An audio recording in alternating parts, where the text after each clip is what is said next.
Mark chapter 13. And as he came out of the temple, one of his disciples said to him, "Look, teacher, what wonderful stones and what wonderful buildings." And Jesus said to him, "Do you see these great buildings? There will not be left here one stone upon another that will not be thrown down." And as he sat on the Mount of Olives opposite the temple, Peter and James and John and Andrew asked him privately, "Tell us, when will these things be, and what will be the sign when all these things are about to be accomplished?" And Jesus began to say to them, "See that no one leads you astray. Many will come in my name, saying, 'I am he,' and they will lead many astray. And when you hear of wars and rumors of wars, do not be alarmed. This must take place, but the end is not yet. For nation will rise against nation, and kingdom against kingdom. There will be earthquakes in various places, there will be famines. These are but the beginning of the birth pains. But be on your guard, for they will deliver you over to councils, and you will be beaten in synagogues, and you will stand before governors and kings for my sake, to bear witness before them. And the gospel must first be proclaimed to all nations. And when they bring you to trial and deliver you over, do not be anxious beforehand what you are to say, but say whatever is given you in that hour. For it is not you who speak, but the Holy Spirit. And brother will deliver brother over to death, and the father his child, and children will rise against parents and have them put to death. And you will be hated by all for my name's sake, but the one who endures to the end will be saved.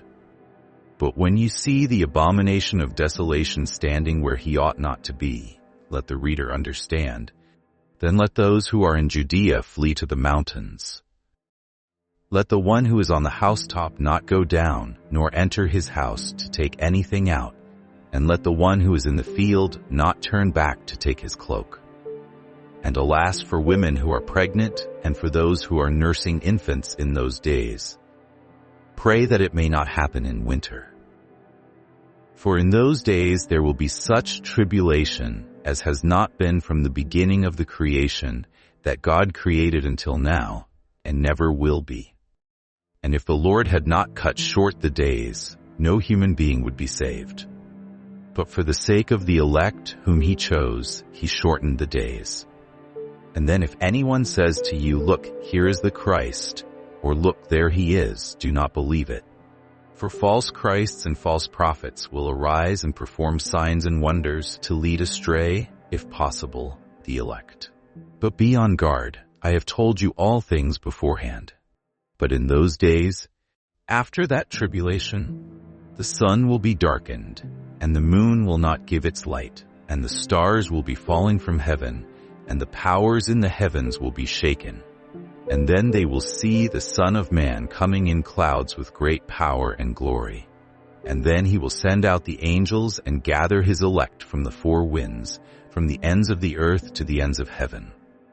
From the fig tree learn its lesson. As soon as its branch becomes tender and puts out its leaves, you know that summer is near. So also, when you see these things taking place, you know that he is near, at the very gates. Truly I say to you, this generation will not pass away until all these things take place.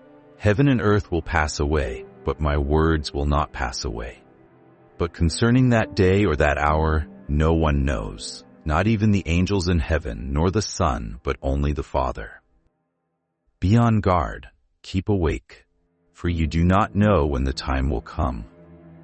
It is like a man going on a journey, when he leaves home and puts his servants in charge, each with his work, and commands the doorkeeper to stay awake.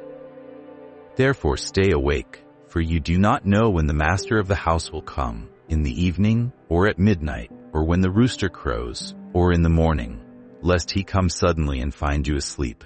And what I say to you, I say to all, stay awake.